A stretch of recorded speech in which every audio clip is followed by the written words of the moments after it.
Oke, eh, kita melakukan PHL di pertemuan kedua ya tentang hematopoiesis, di mana hematopoiesis ini adalah proses pembentukan sel darah ya, baik itu pembentukan eritrosit, leukosit maupun trombosit ya. Nah, saat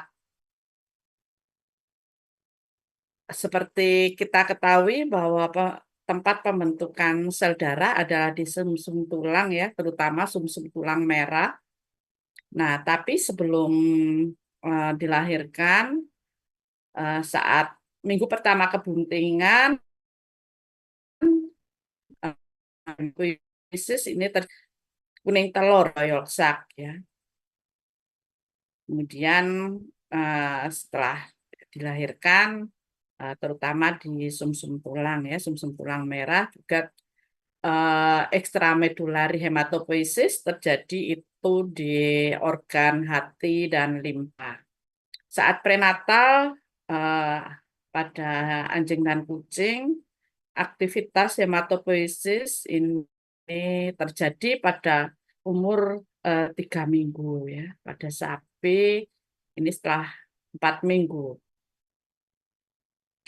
Eritrosit yang dihasilkan masih besar dan berinti ya, seperti retikulosit. Dan setelah eritrosit ini dewasa menjadi ukurannya menjadi lebih kecil dan tidak berinti.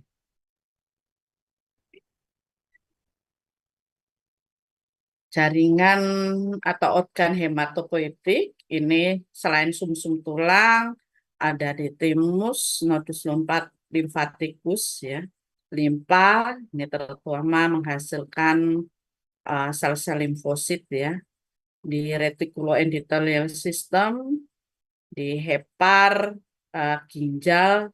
Nah, kenapa ginjal? Karena ginjal ini menghasilkan hormon eritropoietin yang merangsang pembentukan eritrosit. Ya. Juga lambung dan intestin.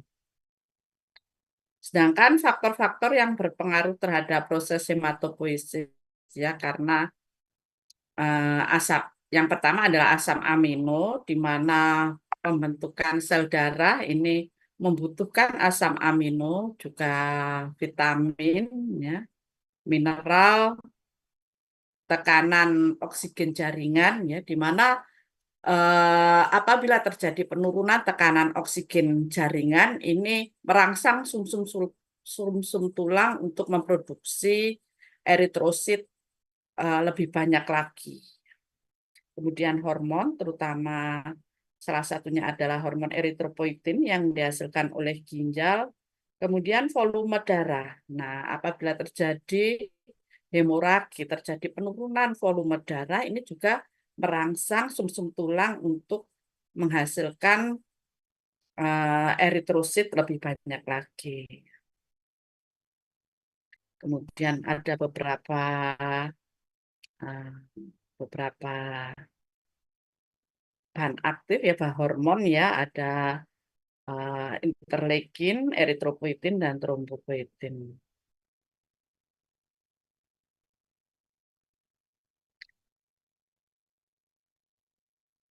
Pembentukan sel darah ada di sumsum tulang karena dalam sumsum tulang ini terdapat hematopoietic stem cell ya yang pluripoten yang bisa berubah menjadi berbagai bentuk sel darah dewasa ya, di mana stem cell ini mampu menghasilkan semua jenis sel darah ya. Pada stem cell ini belum bisa diidentifikasi nantinya mau jadi apa ya, dan merupakan eh, cikal bakal dari semua sel darah.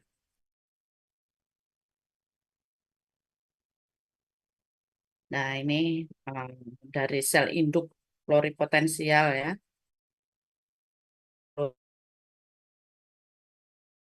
pluripotensial, kemudian ya berdiferensiasi di berbagai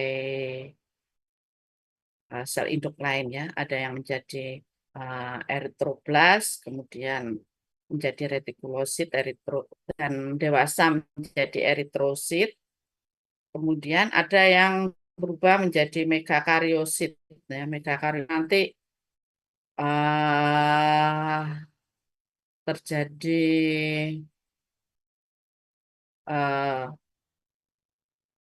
terjadi ini ya eh, pembelahan pada intinya, kemudian pecah menjadi platelet atau trombosit. Ya. Kemudian ada sel induk granulosit ya menjadi neutrofil ya. Juga berdiferensiasi menjadi monosit, sel induk basofil, eosinofil, dan limfosit. Limfosit ini uh, berbeda sel induknya.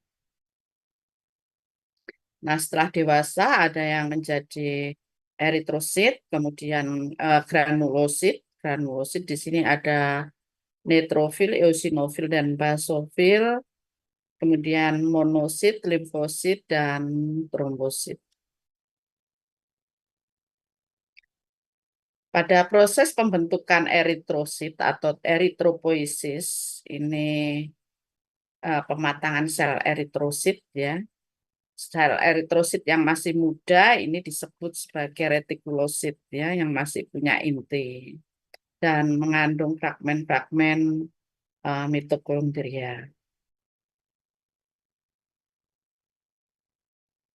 Terjadinya eritrogenesis pada saat embrio dan trimester 1 kehamilan di kuning telur atau yolsak ya. Kemudian di trimester 2 terjadi di hepar,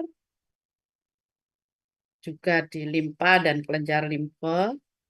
Pada saat trimester ketiga lahir dan sampai dewasa terjadi di sumsum tulang ya.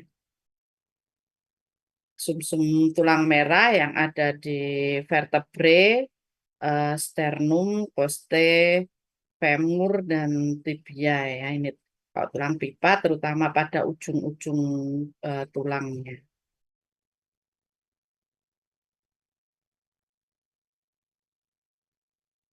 Nah, eritrogenesis ini mulai dari proeritroblas ya menjadi eritroblas, kemudian polikromatopil eritroblas, dan ortokromatik eritroblas, kemudian menjadi eritrosit yang belum dewasa, masih terdapat eh, inti ya. Ini dinamakan retikulosit, kemudian dewasa menjadi eritrosit.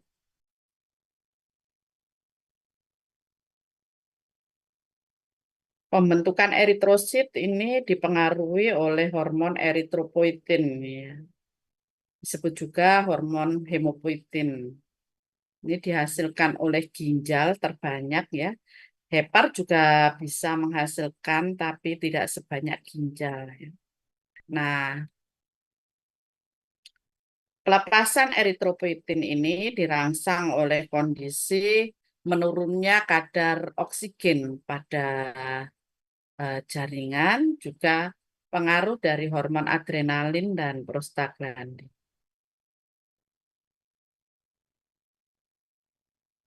Untuk pembentukan eritrosit ini dibutuhkan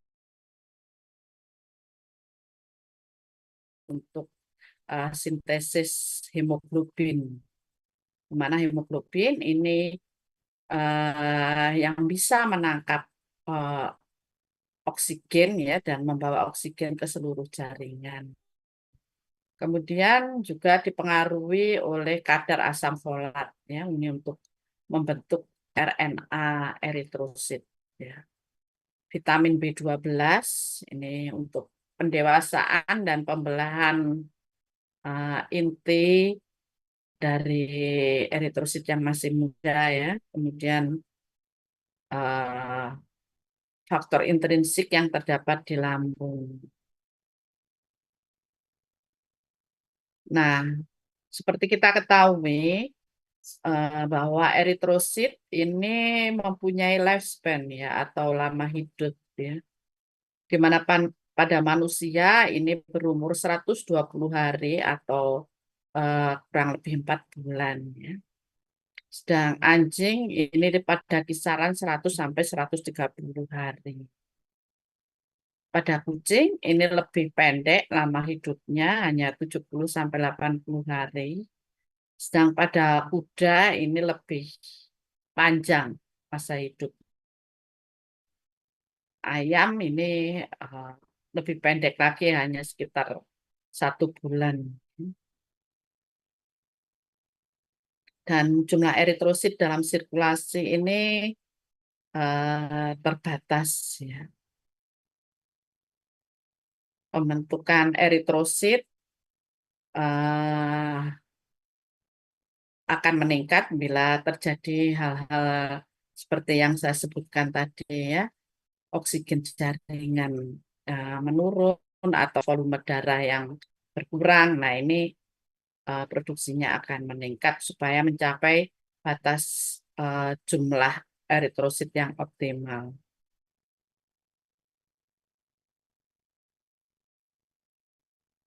Nah, ini dipengaruhi oleh transport oksigen ke jaringan. Nah, kalau ada kekurangan oksigen jaringan, ini yang merangsang ginjal untuk mengeluarkan eritropoietin. Sehingga pembentukan eritrosit akan eh, lebih cepat.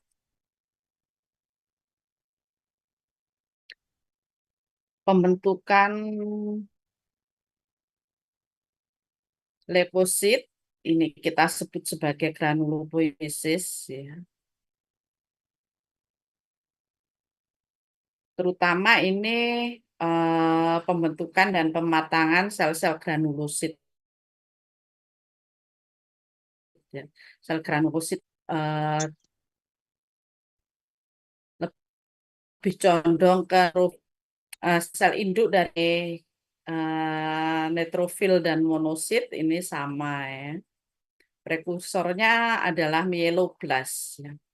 Jadi eh,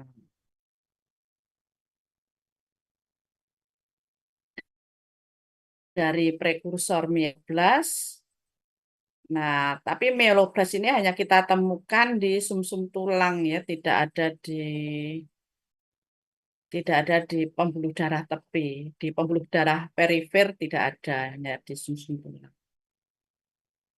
Dari sel induk mieloblast menjadi promielosit, ya, kemudian berproliferasi dan berdiferensiasi menjadi metamielosit, kemudian eh, menjadi neutrofil yang muda atau bentuk band, intinya berbentuk batang ya, dan dewasa menjadi berlobak di neutrofil. Nah ini kalau terjadi infeksi, proses pembentukannya ini menjadi dipercepat, kita akan menemukan bentukan neutrofil yang masih muda di pembuluh darah perifer, di hapusan pembuluh darah perifer.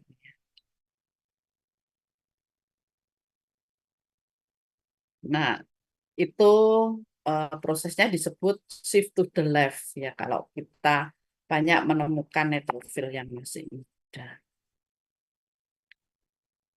Kemudian proses pembentukan trombosit ini disebut megakaryopoiesis ya, karena berasal dari sel megakariosit. Megakaryopoiesis ini adalah proses pembentukan dan pematangan sel trombosit ya, karena ini berasal dari sel induk megakaryoblast. Kemudian menjadi megakariosit yang besar dan intinya mengalami replikasi, mengalami proliferasi, kemudian terjadi endomitosis. Endomitosis, asalnya menjadi bertambah besar dan pecah menjadi keping-keping darah atau trombosit. Nah, ini dari sel induk pluripotensial eh, berdiferensiasi menjadi megakarioblast. Megakarioblast kemudian mengalami endomitosis pada intinya dan menjadi sel yang besar, menjadi megakariosit dan pecah menjadi keping-keping darah ya. Keping darah ini juga tidak punya inti ya. Nah, setelah hewan dilahirkan pada mamalia, hematopoiesis terjadi di sumsum tulang ya. Pada hati dan limpa ini inaktif, tapi apabila dibutuhkan, maka akan bisa menjadi tempat hematopoiesis ya. Nah, ini makanya disebut ekstramedulari hematopoiesis. Nah, kalau sumsum tulangnya ini terjadi disfungsi ya, terjadi hipoplasi atau aplasia, maka yang yang proses pembentukan sel darah ini di ekstramedulari hematopoiesis.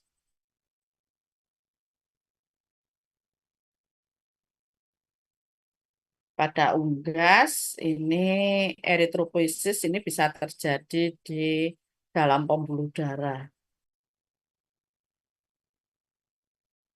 Pada tikus ini selain sumsum tulang juga terjadi di limpa.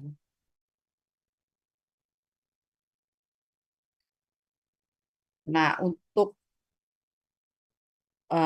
melihat ada tidaknya gangguan pada pembentukan sel darah, ini kita bisa melakukan pengambilan sumsum tulang ya.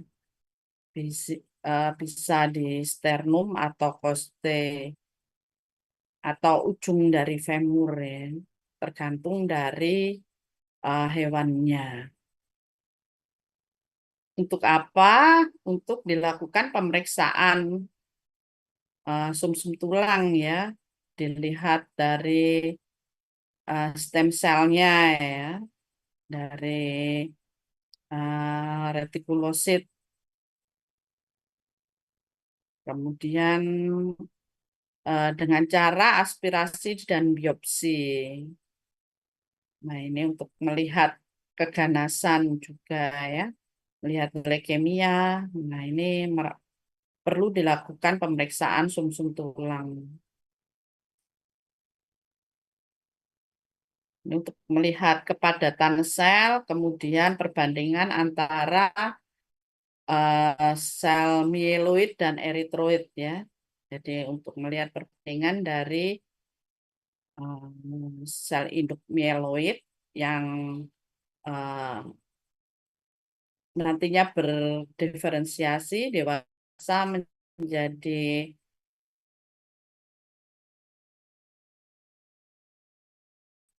kemudian untuk melihat maturasi sel sumsum tulang.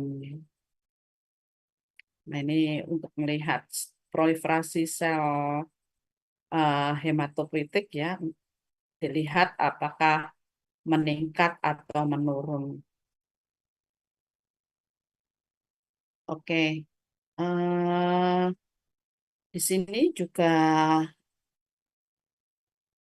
ada audiovisual tentang hematopoiesis ya, yang bisa kita saksikan bersama-sama.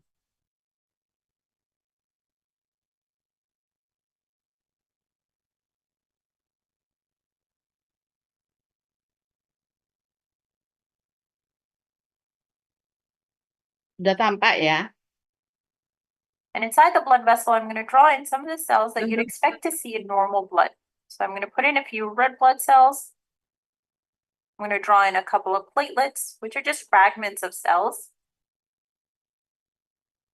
And then I'm going to put in a few white blood cells. And Dalam even though pembuluh all of these darah cells ini are ada found in the blood, they're sel darah actually merah not dan sel made darah there. putih So the juga cells in the blood are made inside the bone. And if you were to take a cross section of bone, so if you were to take a slice like this and you looked at it, you'd see that on the inside of bone, there's a central cavity. So this is the outside part of the bone, the hard part, and this is the central cavity. And inside that cavity, there's this red spongy tissue. And that stuff is called bone marrow. Bone marrow. And bone marrow is where all of these blood cells are made. So it's the site of hematopoiesis. So hemato means blood, and poiesis means to form or to make. So hematopoiesis is just the scary Greek word that means to make blood. So let's take a look at what goes on inside the bone marrow. So what's interesting is that as different as all of the blood cells are, they all actually originate from the same cell, and that cell is called the hematopoietic stem cell. And this stem cell gives rise to all of the different cells that you see in the blood. And so it gives rise first to two different cell lineages or two different cell groups. So first there is the myeloid group, which is different from the lymphoid group, the lymphoid group. So all of the cells that you see in the blood belong to either the myeloid group or the lymphoid group. And the lymphoid group includes two different types of blood cells. So first there's the T cell, or actually that's too big because this is a very little cell. So that seems about right. So there's a T cell, and the majority of the cell is taken up by the cell's nucleus. And that's what I'm shading in over here. So much so that this cell has a nickname. It's often referred to as a naked nucleus because it looks like the nucleus isn't surrounded by very much cytoplasm. So this is a T cell or a T lymphocyte. So a T lymphocyte. And it's very similar in appearance to the other type of lymphoid cell. So this cell also has a nucleus that takes up the majority of the cell. And this cell is a B cell or a B lymphocyte. So B lymphocyte.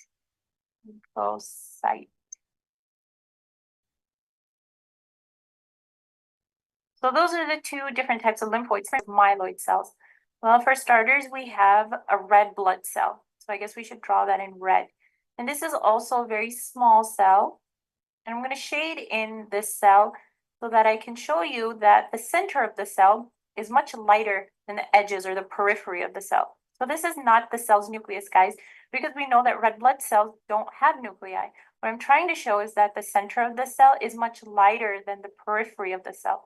And I guess I could do a better job of that if I showed you what the cell looks like on its side.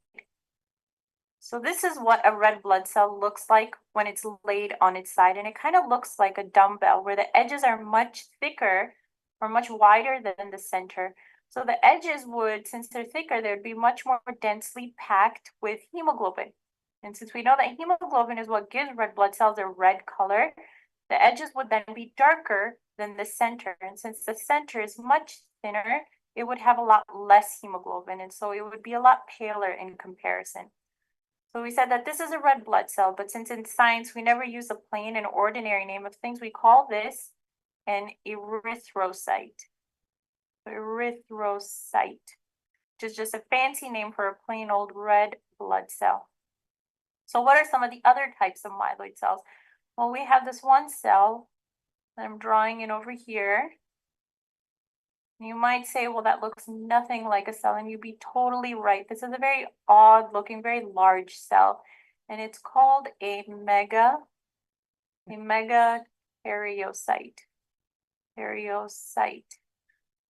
And even if you've never heard of a megakaryocyte before, you may have heard of what it gives rise to, because a megakaryocyte gives off little blebs of its cytoplasm to form these small cell fragments. And these fragments are known as platelets.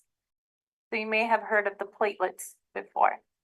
So the rest of the myeloid cells are actually different types of white blood cells. So for example, you have this one type of white blood cell, and the rest of these white blood cells are about twice the size of a red blood cell. So that looks like it's twice the size of a red blood cell to me. So this cell is called a monocyte, and it's known for having this nucleus that's in the shape of a kidney bean. That kind of looks like a kidney bean to me. And this is a really cool white blood cell because it protects us from bacteria and viruses and other invading organisms, just like any other white blood cell does, but it does so in a very interesting way. So let's say that this was a bacterium, or actually, no, I like the color pink. So let's use a color I don't like. So let's say that this was a bacterium. So the monocyte would defend us against this. It would attack this bacterium by engulfing itself around the bacterium. Okay, and when it does that, it kind of looks like it's eating the bacteria. It looks like it's eating the bacterium. And so that's a very interesting way of dealing with these invading organisms. So let's clear out that. So mono actually refers to the fact that this cell has a nucleus that's in one piece. And I guess a lot of these cells have nuclei that are in one piece. But it makes us wonder what types of cells have nuclei that are not in one piece. And that would bring us to a neutrophil. So this is a neutrophil. A neutrophil. And it has a nucleus, like I'm drawing in, that is broken up into several different pieces or segments. And the segments are still held together by little pieces of string. So this is called a multi-segmented nucleus. And even if you've never heard of a neutrophil before, I'm sure you've seen them before. And how do I know that? It's because neutrophils are actually the main component of pus. So if you, like anybody else, has ever popped a pimple, you've looked at a bunch of neutrophils. So what are the other types of myeloid cells? Well, we have this one cell that's called a basophil. And it looks something like this. You might say, well, that looks an awful lot like a monocyte, and you'd be completely correct, except this cell has a very unique feature that the monocyte doesn't have, and that is that it has these bright blue granules in its cell cytoplasm that make it stick out. And so the way I like to think of a basophil is like a blueberry muffin, and that reminds me that it has these bright blue granules in its cell cytoplasm. So the last type of myeloid cell we talk about, So the last type of myeloid cell that we talk about is an eosinophil. It's an eosinophil,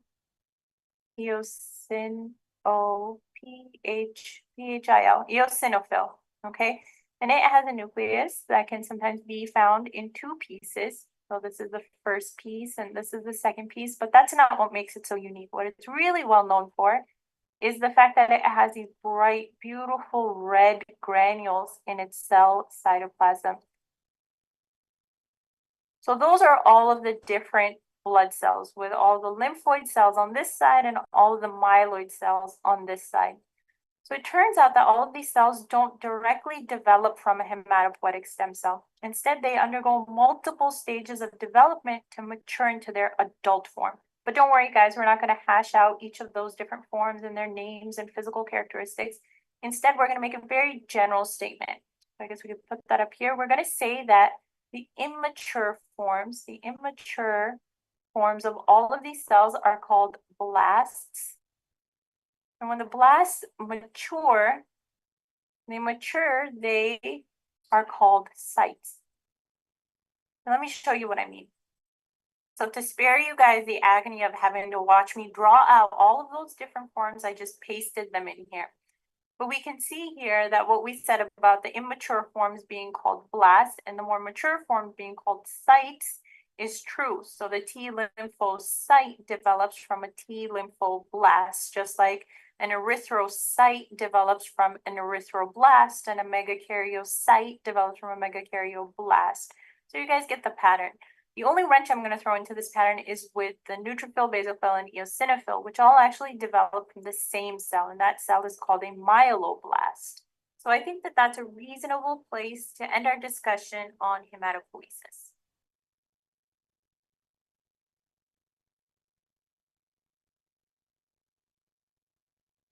Baik, nah itu semoga berguna bagi kalian untuk menghafal bagaimana eh, dari sel induk pluripotensial menjadi sel induk mieloid dan eh, sel induk limfoid ya.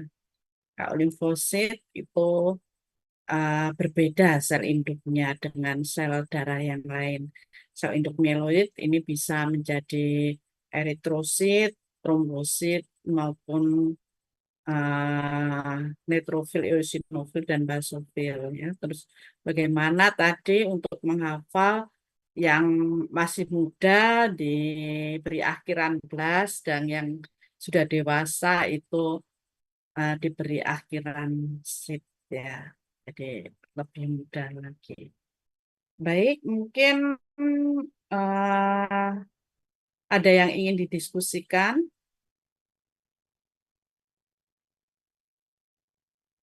atau ada yang masih belum presensi? Sudah Permisi semua. dokter, Izin saya maksud dokter, saya belum presensi dok. Kelas apa? Dari kelas E dokter. Kelas E. Ini ya. Oh ya. Sudah tampak.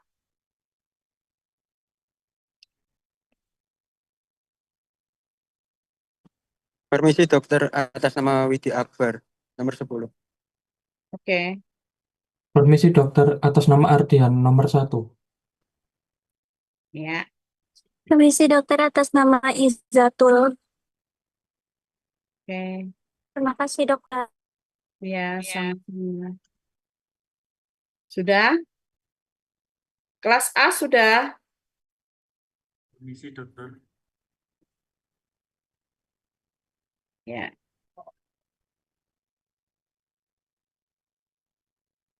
Baik. Kalau sudah tidak ada lagi yang kita diskusikan, bisa saya akhiri pertemuan kita sore hari ini. Assalamualaikum warahmatullahi wabarakatuh. Selamat mempersiapkan UTS ya. Terima kasih dokter. Waalaikumsalam, terima kasih banyak dokter. Terima kasih dokter. Terima kasih banyak dokter.